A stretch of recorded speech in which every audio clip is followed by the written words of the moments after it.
Estamos aqui novamente no nosso programa Um Fato, Duas Visões. A nossa convidada de hoje é professora da PUC, do curso de Psicologia, a doutora Adriana Barbosa Pereira. Tudo bom, Adriana? Tudo bem. E hoje, como sempre, a minha companheira, que constrói esse programa comigo e está sempre aqui, da Faculdade de Educação, a professora Neide de Aquino Noves, também doutora Neide de Aquino Noves. Tudo bom, Adriana, de novo? Tudo bem, Márcia? Tudo bem. A gente vai falar hoje sobre violência, educação, psicanálise. Como é que você foi construindo essa articulação entre essas três perspectivas? Eu sou psicanalista de formação, né? Dou aula de psicanálise aqui na PUC já há alguns anos, na graduação e na pós-graduação. E primeiro, talvez eu precise dizer que a educação, como eu estava te falando aqui antes do programa começar, né, é uma coisa que faz parte de mim antes de eu nascer, né? A minha mãe é educadora, então eu sempre tive, né, de certo modo, nos bastidores das questões educacionais, sejam elas públicas ou privadas, né? E me parece essencial que a gente cada vez mais articule a saúde e a educação e a psicanálise e a educação, né? Eu lembro de um professor que ficava muito bravo com o Dante de Loreto, o Oswaldo Dante de Loreto, não era qualquer professor, que ele dizia que ele era contra a educação sexual, porque ele dizia que existia educação. Educação, ponto. Né? Assim, que ficar especializando, particularizando a educação como se a gente não tivesse a dimensão do que de fato é educação. Sim, a educação não acontece só na escola, só nas instituições formais de educação, né? Talvez a gente possa pensar que qualquer adulto diante de uma criança, né, e de um jovem tem uma função educadora, né? De transmissão social, de transmissão simbólica, de transmissão de valores éticos, de transmissão de afeto, de né? transmissão de cultura. De cultura, né? E de conteúdos também, obviamente, mas então a gente não precisa de modo nenhum restringir a questão da educação, a educação na instituição formal da escola, né?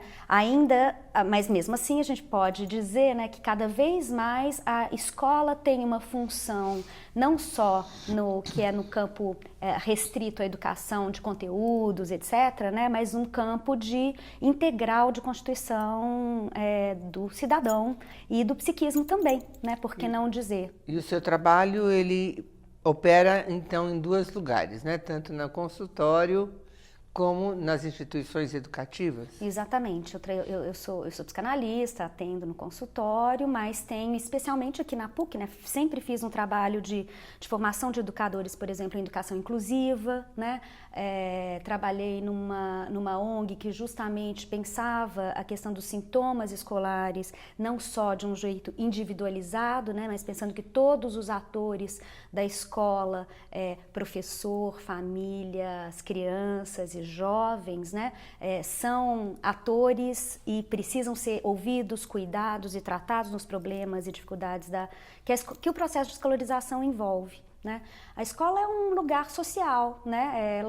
Ela tem os muros porosos, né? Ela é um microcosmos de uma sociedade, de um contexto social. Então ela traz, né? Ela carrega, né, os sintomas, os mal-estares que uma sociedade vive, né? Você está buscando mostrar para a gente que não é só cuidar da escola dentro da escola, mas que esse diálogo da escola com a sociedade, ele se faz, quer a gente queira, quer não. Exatamente. E que as questões que acontecem na escola, elas dialogam cotidianamente com o mundo ao seu redor. Sim, elas são, então representam, né, o que está acontecendo no mundo externo à escola. Não há muro, né, não deveria haver muro, né, entre a escola e a comunidade, né.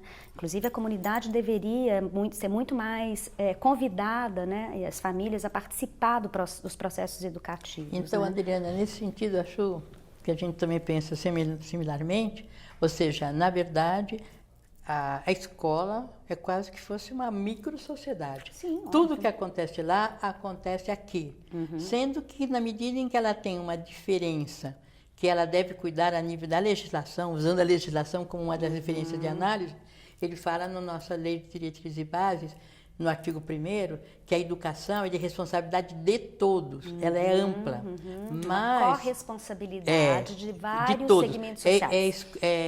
Família, sistema público, igreja, todos que estão, as instituições que formam a sociedade. Mas, por uma questão de diretrizes, ela tem que tratar também da uma educação que ocorre na escola. Claro. Então ele fala, a escola, a legislação escolar, ela cuida daquilo que acontece dentro da escola. Porque ela não pode se responsabilizar, por exemplo, por moradia, por desemprego. Então ela tem uma estrutura própria. Nesse sentido, ela sofre todas as influências da sociedade, mas nem sempre ela está preparada. Uma frase muito comum que eu escuto, para você poder comentar, é assim, eu não sou psicólogo. Você vê uma coisa assim, bullying, eu não sou psicólogo. É muito briga, eu não sou oportuno. psicólogo. Então, como você vê isso? Quer dizer, eu acho que é uma defesa, não sei, mas tudo eles falam assim, não sou.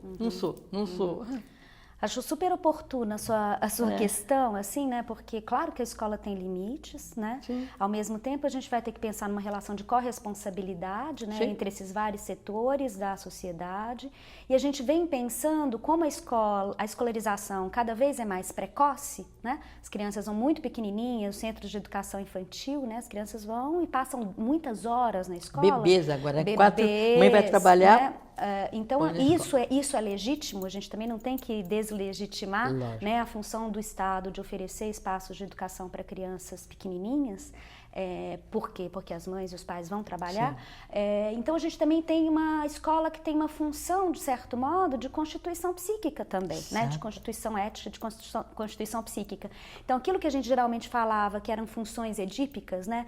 Função desejante, desejar uma criança, função identificatória, servir de lugar de identificação para uma criança, e função normativa, que é dar delimitações, né? Mostrar o pacto social, as leis, né? O modo que a gente pode funcionar em grupo, isso também passa a ser função dos espaços de educação formal, né? Então, aí a gente vai dizer, eu não sou psicólogo, mas não é preciso ser psicólogo e ser especialista para cuidar das questões dos conflitos constitutivos inerentes ao desenvolvimento de uma criança. E ao convívio social. E ao convívio social. Perfeito. Né? Então, esse discurso sobre a psicologia, eu não sou psicólogo, eu não sou especialista, a escola não está preparada, ela vem numa lógica de superespecialização do saber, né? Como se quem só sabe de síndrome de Down, de autismo, de psicose ou de conflito sobre violência, como, né, encaminhar violência, pudesse atuar.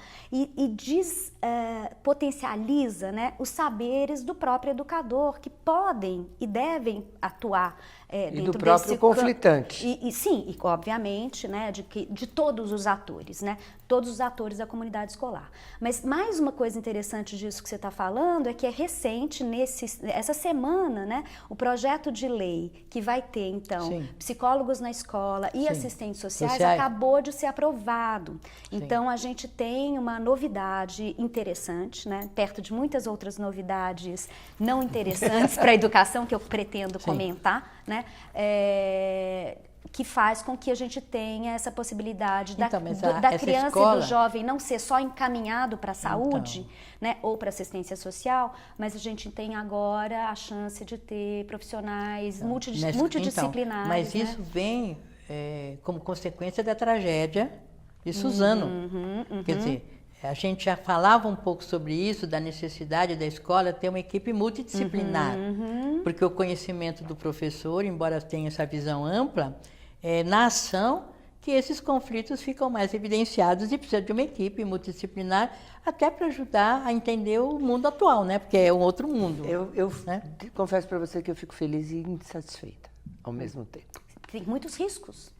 Né? Porque assim, quando o psicólogo entra no hospital, ele passa a ser o responsável pelo choro do paciente, por contar para o paciente que ele vai morrer, né? Porque, assim, de tudo aquilo que, teoricamente, diz respeito a afetos, emoções... Ao campo subjetivo. Ao campo né, emocional, e que ninguém mais precisa prestar atenção, porque é o psicólogo que vai resolver e não sei o que ele vai resolver. E eu acho isso um risco, né? Porque assim, fulaninho está brigando com Beltraninho, vai falar com a psicóloga.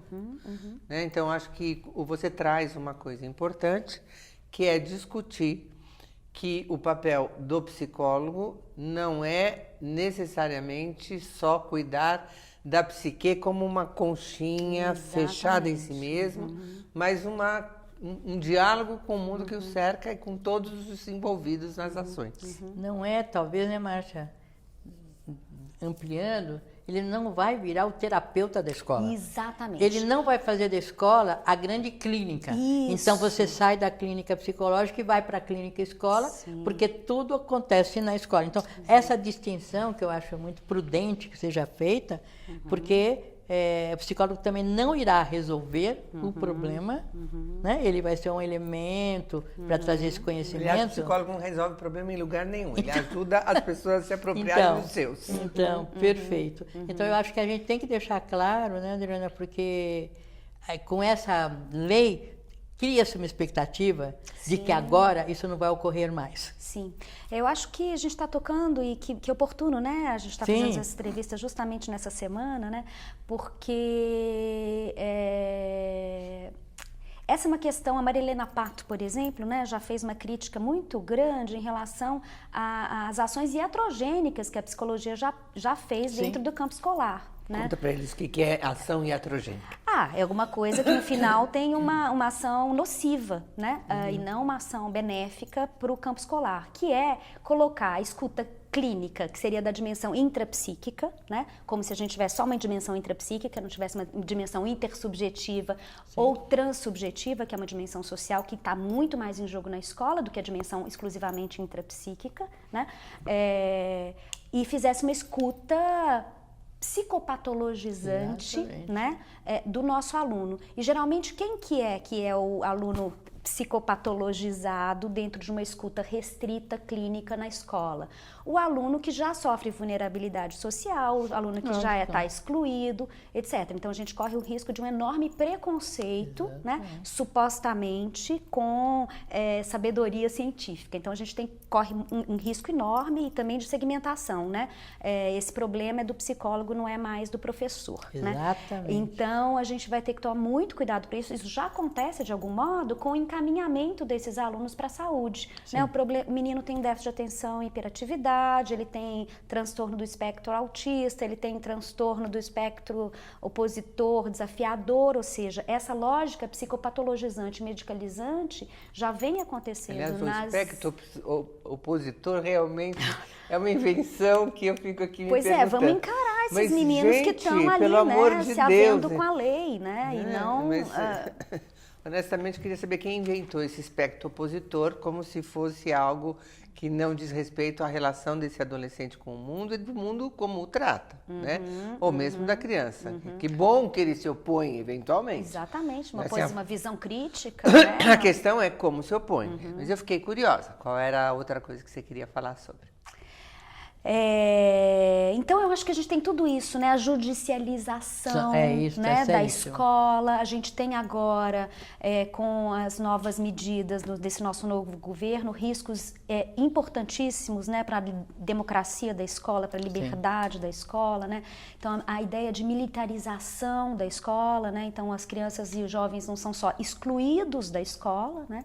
Mas o regime militar, a lógica policial invade os espaços escolares. Então a gente, por exemplo, aqui no Núcleo de Educação da PUC, no qual eu sou supervisora, né, de vários alunos que estão em vários espaços da comunidade, na educação infantil, nos centros de convivência, nos serviços de acolhimento, né? E nas escolas, a gente vê escolas com cara de prisão, né? São muitas chaves, né, para as crianças circularem, a biblioteca está fechada, os objetos lúdicos não existem, né? A hora do pátio parece uma espécie de hora do pátio de quem vai tomar sol de uma prisão, não é muito mais do que isso. E a gente ouve, né, crianças e jovens que vivem um nível de violência muito próximo, né? Então, os homicídios... E um equívoco, né, de que você contendo, você educa. Sim, numa lógica de vigiar e punir, né? Então eu vigio esse corpo, controlo esse corpo, não ofereço outros objetos de prazer e de investimento, né, para esses jovens. Trazer uma observação, você falou nas escolas militares, que eu acho que é sério, muito sério.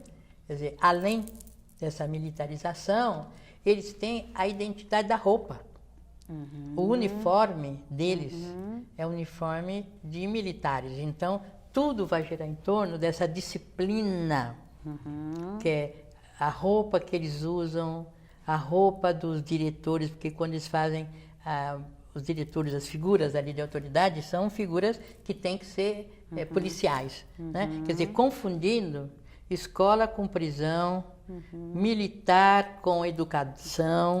Né? Então, pode ter uma educação diferenciada. Então, só para completar, para não deixar passar essa ideia que o perigo que você está trazendo, também vejo esse perigo que se não for bem analisado, é uma nova geração completamente complicada que nós vamos construir. Sim, muito arriscada, né? E com riscos de alienação muito grande, né? Porque a educação,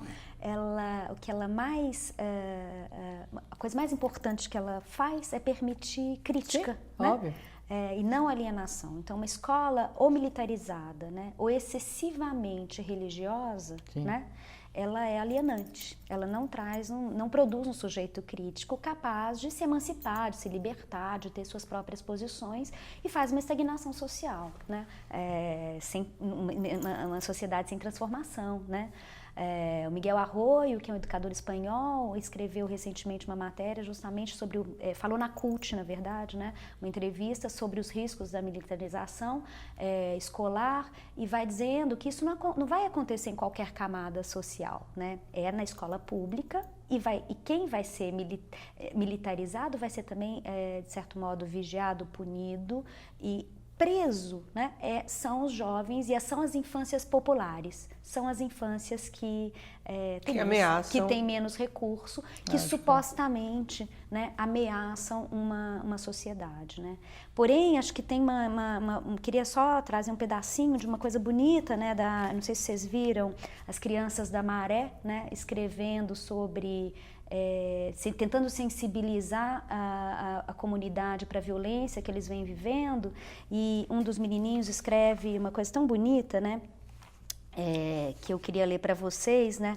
Ele fala assim: existem crianças e jovens dentro da comunidade que sonham em se formar médicos, advogados, professores, educadores esportivos, mas esses sonhos são interrompidos quando ações policiais suspendem suas aulas.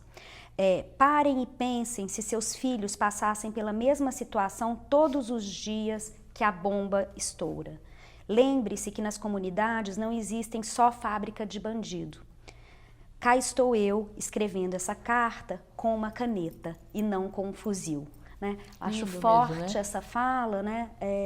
Para a gente resgatar essas crianças e jovens que vivem uma violência e homicídios, né, de jovens e de colegas. A gente estava trabalhando numa escola nas margens da cidade, junto com estagiários, que fez uma escuta muito preciosa, muito...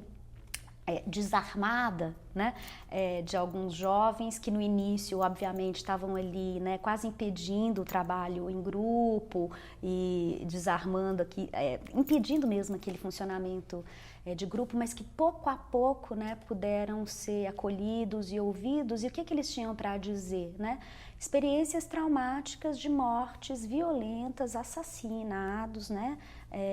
Ou pela violência do tráfico, e policial, né? Pela guerra entre o tráfico e os policiais, mas ao mesmo tempo mostrando também os lugares que eles se sentem amparados naquela comunidade, né?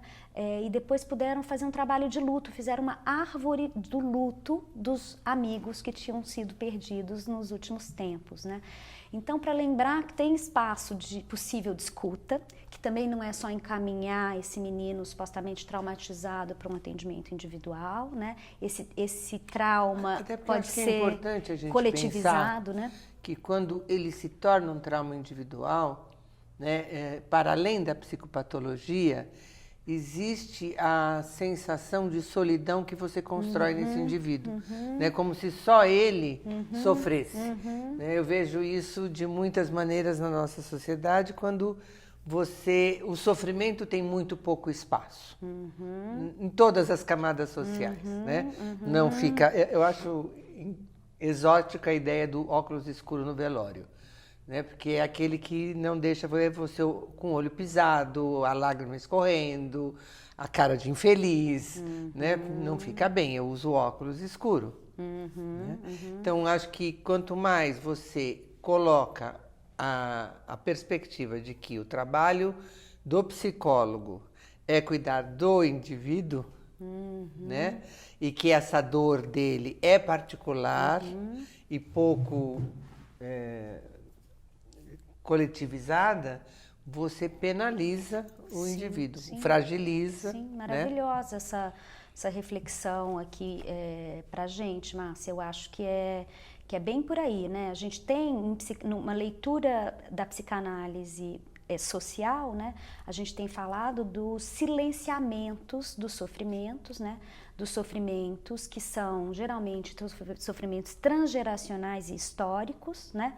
O racismo, a homofobia, os preconceitos de classe, os preconceitos de gênero, né? São sofrimentos sociais silenciados e que, se eles não são partilhados e legitimados, né, e coletivamente, eles sim levam o sujeito a uma experiência de desamparo, né, de solidão e muitas vezes ou passando ao ato, né, fazendo atos violentos, ou... E ato violento nem sempre é bater no outro, nem sempre é matar o outro, às vezes é contra si próprio. Exatamente. Então, a gente tem suicídios, cuttings, né? Jovens se cortando. Mutilações. Desvitalização da vida, né? Então, tem um trabalho, e quando você está falando dos óculos escuros no enterro, né? Eu acho que o que a gente está falando a gente pode legitimar e autorizar, explicitar as nossas dores, né? Tem um livro bonito de um psicanalista que se chama Jean Aluche, que chama A Erótica do Luto, né? Ou talvez a gente pode também se autorizar a falar do trabalho da melancolia, né? É necessário que a gente não esconda as nossas dores, mas que a gente ponha essas dores a trabalhar, né? Isso exige investimento, né? Inclusive é preciso de libido para chorar, né? Claro. Para poder investir em coisas que não são só imaginariamente ou de um jeito meio camufladamente, né? Imaginariamente não é uma boa palavra, camufladamente boas, bonitas, perfeitas, né? Eu quero trazer também uma outra contribuição, né? Porque eu acho que a psicanálise, eu sou adepta da psicanálise, somos psicodramatistas em formação, né? Eu tenho pensado muito sobre isso, mas na ótica da formação do gestor. Se o gestor não tiver essa visão, ele não vai poder psicologizar, gestor da escola, o diretor. Ele não vai poder, não dá para todos os conflitos virarem prioritariamente psicológicos, prioritariamente sociais, prioritariamente... E aí esse diretor, ele não faz nada, porque ele fala, é da psicologia, é do social, é da assistente social. Então, nós temos tentado mostrar que todos os problemas que afetam as pessoas que estão no mundo, precisaria dessa sensibilidade de acolhida e buscar parcerias. O que não pode é omitir-se e deixar isto tomar corpo na escola, assumir esse papel da violência na escola, porque para mim, quando há uma violência como essas que a gente tem visto, as tragédias, teve um desencadeamento. Claro. Ninguém naquele dia acordou, falou sem nada, hoje eu vou matar alguém. Quem? Então, assim, existe a construção desta Desse raiva, adoecimento, desse sofrimento, né? Assim, como você vê, quer dizer, eu acho que precisa mais parceria. Bom, sou suspeita porque eu sou da psicopedagogia. Acho que são duas parcerias que, aliás, uma das coisas que nos atraiu aqui para fazer o programa é exatamente isso, saúde e educação, né? Como você vê isso? Porque a psicologia não vai dar conta de tudo que está acontecendo. Claro, claro.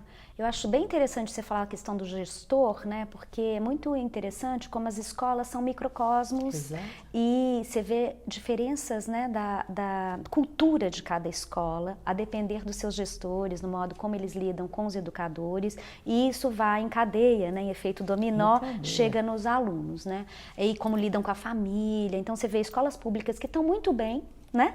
E escolas públicas que não vão nada bem, né? A gente tem um risco enorme de esses cargos às vezes serem cargos políticos, burocratizados e pessoas que não estão numa missão educativa, né? Principalmente nos municípios, que é por indicação. Estão numa missão administrativa no máximo, né? Então, acho que convocar esses gestores para lembrá-los da responsabilidade de formação de uma cultura escolar, né?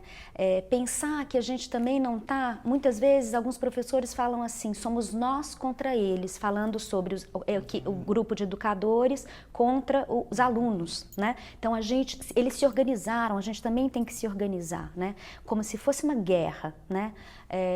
O que não vai ser, porque o campo de forças não é idêntico, né? Então vai ser um massacre. Quando o campo de forças não é idêntico, não é guerra, é massacre, né? Então acho que tem um convite para as pessoas poderem se sensibilizar sobre o seu papel educacional propriamente e sobre o que podem, né, numa comunidade, naquela cultura pequena que pode ser uma escola, né? E acho que é importante, tem uma coisa que me incomoda muito, essa coisa então, de ouvir o delinquente, como se ao ouvi-lo a gente fosse conivente com a delinquência. Né? Porque eu acho que se ele não entende o que ele fez de errado e se ele não entende a punição, nada se resolve. Infelizmente, eu estou adorando ficar aqui com você, eu tenho 1 minuto para terminar. E eu vou dar ali para você fazer o que você quiser, falar sobre o que você quiser. Eu acho que vou finalizar um pouco essa sua pergunta, né? Porque recentemente, essa semana mesmo, um dos duplas de alunos foi fazer um trabalho com os professores e se aparentemente a gente tem muita resistência, eles também em sofrimento psíquico, né? Ligados às suas questões educacionais, porque esse trabalho de cuidado, né, da infância e da juventude, não raro atribuído também quase 90% às mulheres, né, pouco valorizado na nossa comunidade, ele gera muita insatisfação e muito sofrimento psíquico. Mas quando a gente chega mais perto, desmonta um pouco essas defesas, porque essa galera tá precisando se defender, né, porque estão em sofrimento. Desmonta um pouco essas defesas e eles mostram muito sensíveis. Obrigada, Adriana, foi um prazer. Prazer Ficamos foi meu. aqui, Neide, até mais e esperamos vocês no nosso próximo programa. Obrigada.